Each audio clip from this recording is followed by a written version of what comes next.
예, 월요일 아침 마켓 시그널은 한국투자증권 법인금융센터 장용혁 팀장님과 함께하겠습니다. 어서 오십시오. 네, 팀장님. 안녕하세요. 네. 미증시 상승분에는 좀 못 미치지만 우리도 올라가면서 2250선 회복했는데요. 네. 금요일은 좀 상승분은 조금 반납을 하긴 했습니다. 네. 시장 흐름 좀 읽어주십시오. 일단 미증시 얘기서부터 하고 출발을 하죠. 사상 최고치 흐름이라는 거는 뉴스들 보셨으니까 다들 아실 거고요. 가만 생각해 보면 우리가 재작년 얘기인가요? 네.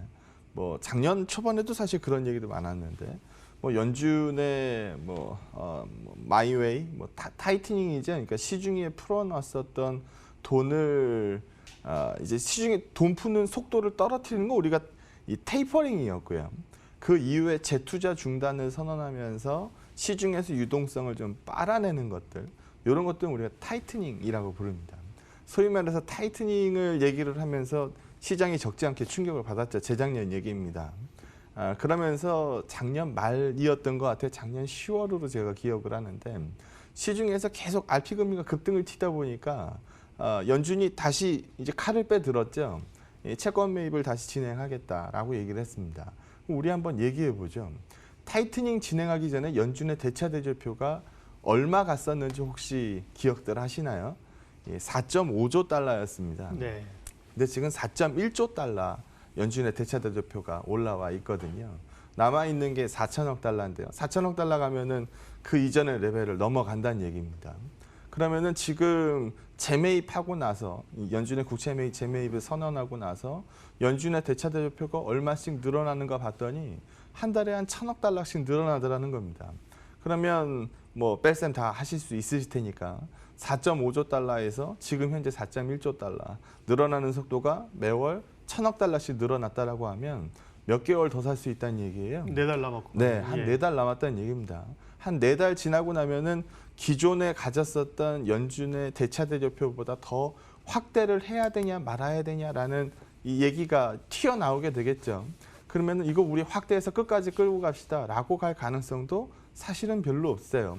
그러다 보니까 일단 지금은 채워가는 과정이고 이제까지 연준이 이 채권 매입할 때 시장이 밀리지 않았었다라는 점을 감안해서 놓고 보면 한 3, 4개월 정도는 남아있다. 물론 3, 4개월 지나고 나서는 이거를 더 사내 만에 노이즈가 다시 튀어나올 거기 때문에 그건 그때 가서 우리가 얘기하기로 하고 일단 지금 현재는 어떻다는 얘기예요. 가는 데까지 가보자는 얘기입니다. 그러다 보니까 신고가 흐름이 계속해서 나오고 있죠. 우리 신고가 흐름, 미증시의 신고가 흐름을 보면서 우리도 막 쫓아갔으면 좋겠는데 우리도 사실 어느새 이제 2250이 왔으니까 우리 옛날 생각해 보면은 얼마나 많이 용된 거예요. 근데 지금 이 단계에서 딱 쳐다보면 기관 수급과 외국인 수급 중에서 아쉬운 수급은 어디예요? 기관이죠? 네, 기관 수급이 아쉽죠. 외국인 수급은 원화 강세 기반으로 해서 잘 사들이고 있습니다. 기관들의 수급이 안 좋아요. 여기서 보시는 것처럼 외국인 수급이 최근 들어서 이제 머리를 들어 올리는 모습을 보고 계실 거고요. 연기금은 계속 꾸준히 기울기는 좀 낮기는 합니다만 매수 기조에서 크게 떨어지진 않았고요. 지금 문제되는 건 뭐예요? 여기는 기관 수급입니다. 그래서 기관들이 왜 팔까요? 늘상 그랬죠. 배당 차익 거래 끝나고 나면 1월 달은 매수가 많았어요? 매도가 많았어요? 늘상적으로 매도가 많았거든요. 그래서 거기 있는 물건들이 좀 튀어나가고 있는 상황입니다. 그래서 지난주 시황에서도 말씀드렸던 것처럼 기관 수급이 늘상 이런 모습을 보였었기 때문에 요거 정상화되고 나면은 시장은 더 오르지 않겠습니까? 기존의 강세론을 지속합니다. 라고 말씀을 드렸는데요. 지금 기관들의 수급 없이도 시장이 잘 이어가더라는 겁니다. 그래서 기관들의 수급은 분명히 다시 되돌아올 거기 때문에 그 부분에 대한 이 판단을 하게 되면 시장 더 올라간다라는 쪽에 무게를 실게 되고요. 여기 외국인 수급도 내부에 들어가서 보면 한눈에 봐도 눈에 보이실 텐데 지금 외국인 수급이 패시브에 들어와요? 액티브에 들어와요? 패시브에 들어오죠. 패시브는 말 그대로 기계적인 매수입니다. 시가총액 상위 바스켓으로 담아내는 거죠. 그럼 패시브 수급이 많이 들어올 때 뭘 제일 많이 살까요? 삼성전자 사겠죠. 네, 삼성전자, SK 하이닉스 제일 많이 사겠죠. 물론 삼성전자, SK 하이닉스 지금 반도체 업종 좋으니까 사겠죠. 좋으니까 사지만 대한민국 주식의 대표성을 감안했을 때 시장값으로 매입하는 부분도 분명히 많다는 겁니다. 근데 지금 패시브로 왕창 사고 나면 그 다음에 패시브만 계속 살까요? 아니면은 액티브 쪽에도 움직임이 좀 있을까요? 액티브 쪽에도 움직임이 좀 있을 거라고 보고 있고요. 외국인의 액티브 움직임이 가세가 되고 나면은 우리가 소위 얘기하는 뭐 종목별 뭐 순환매, 뭐 시장에서의 뭐 어떻게 보면은 뭐 지금 위에 시가총액 상단 주식들만 많이 날아갔는데 뭐 확산, 뭐 상승의 확산 이런 부분들 얘기하기 편해지겠죠. 그런 부분들을 얘기하는 시장을 보고 있다라는 겁니다. 근데 이런 얘기를 한참 하다 보면 툭 이런 얘기가 튀어나옵니다. 요즘 뭐 뉴스 같은 데서 많이 보셨을 텐데 뭐 지금 보니까 밸류에이션 부담이 소위 장난 아니더라. 지금 12개월 선행값으로 PER을 끌어다 쓰니까 11배가 넘어간 수준에서 움직이고 있는데 우리 과거에도 보면은 이런 데서 한 번 맞고 떨어졌고 과거에도 11배 이상 뭐 어닝이 올라가고 나면 항상 흔들렸었는데 PER이 올라가면 흔들렸었는데 지금 딱 그 짝 아니냐라고 얘기하는 시각들이 튀어나오게 됩니다. 근데 우리 이거는 공식을 생각해 봐야죠. 주가는요. 주가 P는 EPS 그러니까 주당 순이익이죠. EPS 곱하기 뭘로 나와요? PER 배수로 나옵니다. 주가가 올라가려면 방법은 두 가지밖에 없어요. EPS가 올라가든가 아니면은 PER 값이 올라가든가. 근데 지금 EPS 값이 만약에 멈춰서 있고 PER 값만 올라가면 이거 시장에서 우리 건강하다고 얘기하나요? 좀 불안하다고 얘기하나요? 불안하다고 얘기하죠. 뭐가 진짜 상승이에요? EPS가 올라가는 게 진짜 상승입니다. 그래서 옆에 그림을 보게 되면 12개월 선행 EPS 값은 늘상 빠지기만 하다가 최근 들어서 이제 머리를 들어 올리기 시작하니까 EPS가 올라간다는 얘기는 주가가 그대로 서 있었던 거를 서 있다고 가정하면 뭐가 떨어진다는 얘기예요? PER 값이 떨어진다는 얘기거든요. 그래서 올라오고 있는 EPS를 감안하면 PER 부담은 떨어질 거기 때문에 우리 이것 때문에 시장 위험합니다라고 얘기하지는 맙시다라고 말씀을 드리는 거고요. 그럼 EPS는 긍정적으로 좀 올라오고 뭐 소위 말해서 주가는 좀 안 좋았었던 쪽에 집중할 필요가 있겠네요. 두 개 뽑아 봅니다. 여기서 보시는 것처럼 EPS는 많이 치고 올라왔는데요. 주가는 뭐 최근에 뭐 약하진 않았습니다만 뭐 올라온 폭이 이 어닝 상승보다는 약합니다. 화장품 업종이죠. 오는 3월에 시진핑 방한 얘기가 나오고 있어요. 그래서 이번에 미국하고 중국하고 싸우다 보니까 중국이 좀 놀랬겠죠.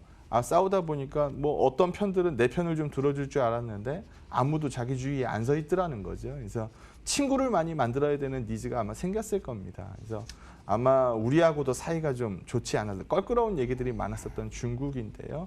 긍정적인 얘기들을 좀 쏟아내지 않겠느냐. 그래서 그중에 뭐 아모레퍼시픽 같은 종목 같은 경우에는 리셀러 이 면세점 매출 부분에 대해서 좀 이 보수적인 정책을 취했었거든요. 근데 그러다 보니까 LG 생활건강하고 격차가 너무 많이 벌어지다 보니까 이제 그 정책을 변화를 둬서 지금 면세 정책에 다시 유턴을 만들어냈고요. 최근 데이터가 빠르게 올라오고 있습니다. 그래서 뭐 중국인의 뭐 이 인바운드 뭐 모멘텀이라든지 뭐 어닝 모멘텀이라든지 뭐 시진핑 뭐 스토리라든지 이런 부분들 화장품에 지금 긍정적으로 나오고 있고요. 또 제가 하나 여쭤보죠. 시장에서 시장 올라갈 때 뭐 대표적으로 베타값 큰 업종 뭐 있을까요? 시장 올라가면 이 종목 올라가더라. 물론 뭐 삼성전자도 그렇습니다만 글쎄, 증권주가 그렇죠. 증권주는 그러네요. 시장 좋으면 증권주는 올라갑니다. 근데 증권주에 대해서도 EPS 전망치 최근에 좀 물론 뭐 요즘 뭐 라임이라든지 뭐 불안전 판매라든지 뭐 이런 부분들 얘기 많은데 이거 모두에게 해당되는 내용은 아니거든요. 그래서 주가는 거의 없고요. 뭐 이 이익 전망치는 올라오고 있는 증권업종 같은 경우에도 시장의 베타값 생각하면 긍정적으로 볼 수 있는 쪽이라고 생각합니다. 그래서 사상 최고치 달리고 있는 주가고요. 뭐 우리 증시가 미국을 따라가지 못해서 아쉬워하기보다는 우리에게는 아직 채울폭이 남아 있습니다라고 읽는 것이 맞지 않겠느냐라고 판단합니다.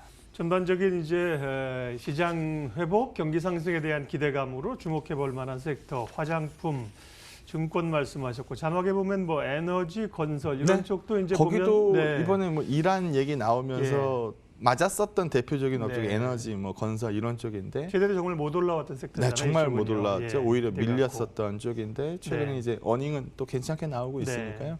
그쪽도 대안이 될 수 있고요. 여기 뭐 필수 소비재가 들어 있습니다. 필수 소비재라고 하면 어떤 것들인가요? 우리가 필수 소비 말 그대로 우리 네. 이거 없으면은 못 살아요라고 하는 것들, 뭐 음식료도 네. 대표적인 게 음식료 있겠죠. 네. 요즘은 뭐 하이트 진로나 이런 것들 보셔서 아시겠습니다만 네. 뭐 소위 장난 아니고요. 예. 뭐 대상 같은 뭐 이 장류 뭐 기업들도 있을 거고 주변에 찾아보면 굉장히 많이 있죠. 그래서 시장이 그냥 딱 잘라서 얘기하면 이거 같아요. 삼성전자 하이닉스만 올라가는 장. 네. 사실 우리가 방송에서 제일 많이 얘기했었던 게 삼성전자 하이닉스니까 뭐 그 부분 먹었다라고 한다면 앞으로는 좀 확산의 기미가 높아질 수 있습니다라고 읽으시는 게 좋을 것 같습니다. 네. 섹터 가운데 말씀하신 뭐 화장품이나 면세나 이제 중국 관련된 모멘텀들이 연초에 세계 좀 기대가 있고요. 뭐 콘텐츠 업종도 그렇고 네. 전기차 업종이 근데 굉장히 두드러지게 어떻게 보면 전기차 시대가 뭐 바람이 훅 불었다가 좀 이제 거품이 좀 꺼지고 네. 사실은 뭐 5G 이런 게 더 주목을 받았는데 연초에 전기차 관련주들이 굉장히 주목받습니다. 그 이유는 어디 있는 제가 건가요? 지난주에도 예. 2차 전지 관련주들 긍정적으로 뽑아서 이제 말씀을 드렸었는데요. 뭐 끝날 때 말미에 제가 2차 전지 관련주만 말씀 또 따로 드렸었던 걸로 제가 네. 기억을 하는데 어쨌든 이번에는 그 얘기를 조금 더 한번 해보겠습니다. 저도 지금 가솔린 차량을 탑니다. 만약에 나중에 차를 바꾸게 되면 나중에는 그래도 가솔린을 사시겠습니까? 라고 제가 몇 년 전에 얘기를 했었던 것 같아요. 아마 다음에 차 사면은 뭐 적어도 하이브리드 이상에는 뭐 전기차 이런 쪽들 생각하시는 부분들 많을 것 같아요. 그리고 요즘 글로벌 양산차 메이커들 뭐 벤츠, BMW, 뭐 폭스바겐 하는 데들 다 뭐 나와요? 올해 전기차가 나오죠. 전기차가 사실 우리 내년에 전기차 내겠습니다. 뚝딱 이렇게 만들어지는 게 아니거든요. 사실 사람이 타고 다니는 거기 때문에 상당한 안정성을 보장을 해야 되고 개발 기간에 상당 기간 필요합니다.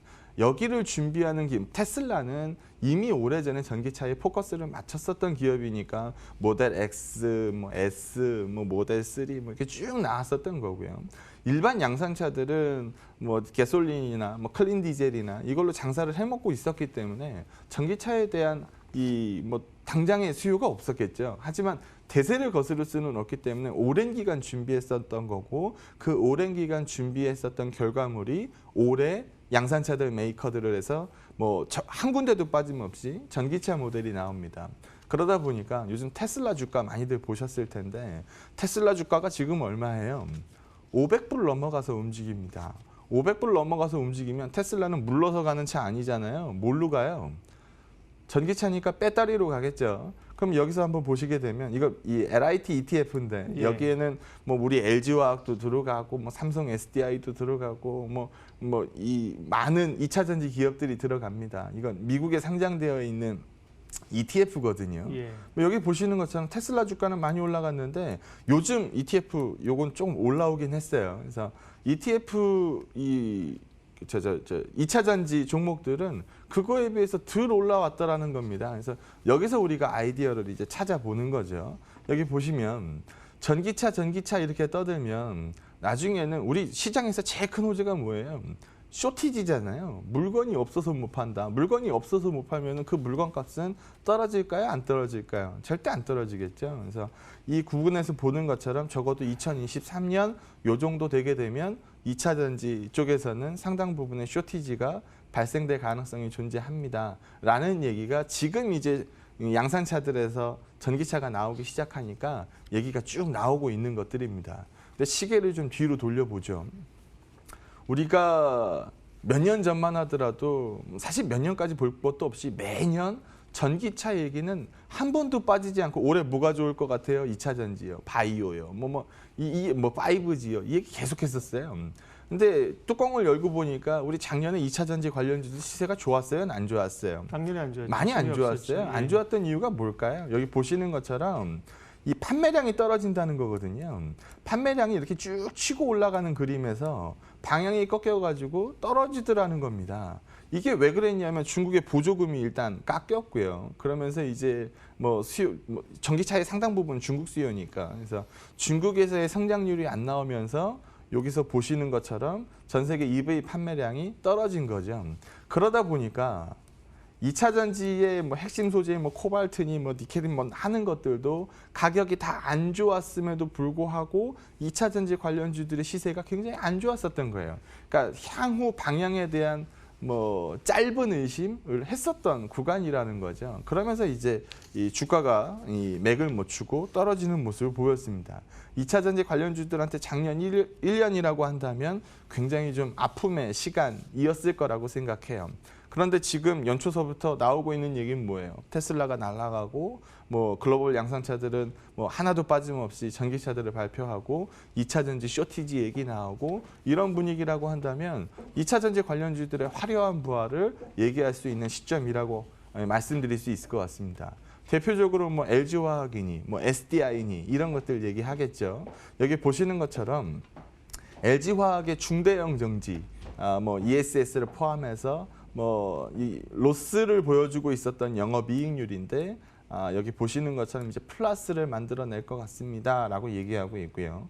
이 SDI의 이때는 이제 이 노트 얘기 터졌을 때고 나머지 부분들 보게 되면 이제 제로선 위로 올라갈 준비를 하고 있어요라고 얘기를 하고 있는 상황입니다. 그래서 긍정적으로 뭐 배터리 메이커에 대해서 얘기를 할 수 있을 것 같고요.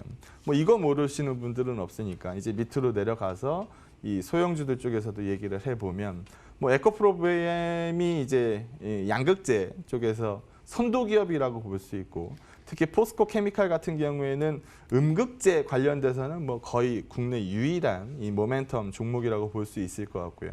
우리 일진 머트리얼스는 방송에서도 몇 번 소개를 해드렸었어요. 그래서 동박 관련돼서 그래서 여기도 요즘 시세가 굉장히 좋죠. 그래서 LNF 같은 경우에는 지금 어닝은 좀 딸리지만 양극할 물질의 이 생산 개파는 넘버원입니다. 그래서 요런 밑에 종목들까지 뭐 이 시장에서 관심이 높아지고 있는 상황이기 때문에 연초에 2차 전지 얘기가 매년 등장했지만 올해는 좀 뜨겁게 반영되지 않겠느냐라고 긍정적 뷰 말씀드리도록 하겠습니다. 2차 전지 관련주까지 주목해봤습니다. 오늘 장 전략 마무리 짧게 해주십시오.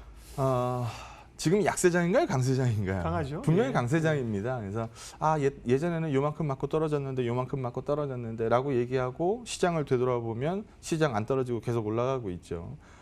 통상적으로 올라가는 장은 이렇게 올라갑니다. 통상적으로 빠지는 장은 이 정도면 반등했는데 이 정도면 반등했는데 라고 얘기하고 시장 쳐다보면 계속 빠지고 있죠. 그래서 지금이 강세장이라고 한다면 강세장에 어울리는 전략, 그러니까 뭐 잘 가는 종목을 물고 있는 것도 강세장 전략입니다만 시장에서 이제 순환매 도는 것들을 빠르게 캐치하는 것도 강세장 전략이죠. 그래서 지금이 약세장이 아닌 강세장이기 때문에 확산에 대한 이 기존 뷰를 지속적으로 말씀드리도록 하겠습니다. 예, 월요일 마켓 시그널 한국투자증권 법인금융센터 장영혁 팀장님 함께했습니다. 잘 들었습니다. 네, 고맙습니다.